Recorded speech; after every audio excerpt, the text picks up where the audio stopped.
Israel में America ने अपने जहाज़ों को तैनात कर लिया है। हॉर्मूज़ में लगातार हमले शुरू हो चुके हैं। तो क्या अगले 48 घंटों में ईरान, इजराइल और अमेरिका के बीच वापस से युद्ध शुरू हो सकता है? चलिए इस वीडियो में हम आपको यही बताएंगे। नमस्कार, मैं मेघा सिंह स्वागत करती हूँ आपका न्यूज़ 18 के डिजिटल प्लेटफॉर्म पर। पश्चिम एशिया में जारी युद्ध थमता हुआ अब दिखाई नहीं दे रहा है। अमेरिका और ईरान के बीच अब तक कोई भी औपचारिक युद्ध विराम समझौता नहीं हो पाया है और हालात फिर से बिगड़ते हुए नजर आ रहे हैं। पिछले 48 घंटों में तनाव और भी बढ़ गया है और ईरान ने अमेरिका पर युद्ध विराम तोड़ने का आरोप भी लगाया है। ईरान का कहना है कि अमेरिका ने दक्षिणी प्रांत हॉर्मुज़गन में सैन्य कार्रवाई कर संघर्ष विराम का उल्लंघन किया है। वहीं दूसरी तरफ अमेरिकी सेना की भी यहां पर जानकारी सामने आई है। अमेरिकी सेना की सेंट्रल कमांड ने सोमवार को यह दावा किया है कि उन्होंने दक्षिणी ईरान में मिसाइली ठिकानों और कुछ नौकाओं को भी हमला किया है और ईरान के मुताबिक ये नौकाएं खाड़ी क्षेत्र में समुद्री बारूदी सुरंगें को भी बिछाने की कोशिश कर रहे थे और यही वजह है कि अमेरिका ने यह हमला किया। इसके जवाब में ईरान की रेवोल्यूशनरी गार्ड ने यह दावा किया है कि उसने अमेरिकी विमानों को भी निशाना बनाया जो कथित तौर पर ईरानी हवाई सीमा में घुसने की कोशिश कर रहे थे। ईरान के विदेश मंत्रालय ने बयान जारी कर कहा कि अमेरिकी सेना लगातार गैर कानूनी और उकसावे वाली कार्रवाई कर रही है और पिछले 48 घंटों में उन्होंने सीज फायर का उल्लंघन भी किया है। ईरान युद्ध में अब तक क्या क्या हुआ है, चलिए ये भी हम आपको बता देते हैं।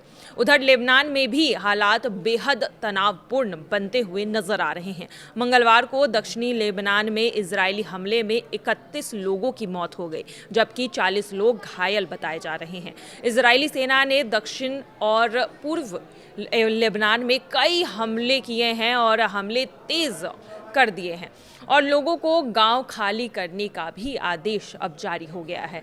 लगातार हो रहे हमलों की वजह से दक्षिणी लेबनान में दहशत का माहौल है। बड़ी संख्या में लोग अपने घर को छोड़कर सुरक्षित इलाकों की ओर भाग रहे हैं। बताया जा रहा है कि इजरायली जमीनी सेना भी लेबनान क्षेत्र के अंदर तक आगे बढ़ रही है। तेहरान से मिली रिपोर्ट के मुताबिक ईरानी अधिकारी अमेरिका की कार्रवाई को खुलेआम युद्ध विराम का उल्लंघन बता रहे हैं। उनका कहना है कि अमेरिकी हमलों के बाद अब वॉशिंगटन पर भरोसा करना मुश्किल हो गया है जिससे शांति वार्ता पर भी असर पड़ सकता है। इसी बीच ईरान की सेना के एक वरिष्ठ प्रवक्ता ने यह भी चेतावनी दी है कि अगर अमेरिका और इजराइल ने फिर से हमला किया तो ईरान पहले से कई ज़्यादा कड़ी कार्रवाई करेगा और व्यापक जवाब भी देगा जिसका असर क्षेत्र से बाहर भी देखने को मिल सकता है। वहीं ईरान के उपराष्ट्रपति मोहम्मद रजा आरिफ ने भी ये कहा है कि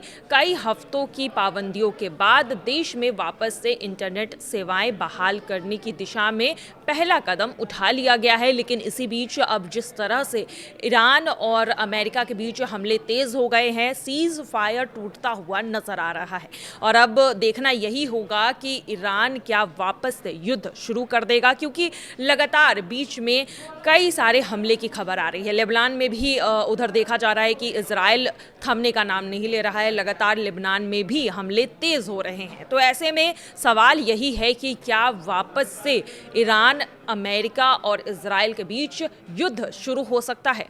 फिलहाल की खबरों में आज के लिए बस इतना ही। बाकी की तमाम खबरों के लिए देखते रहिए न्यूज़ 18 का डिजिटल प्लेटफॉर्म। धन्यवाद।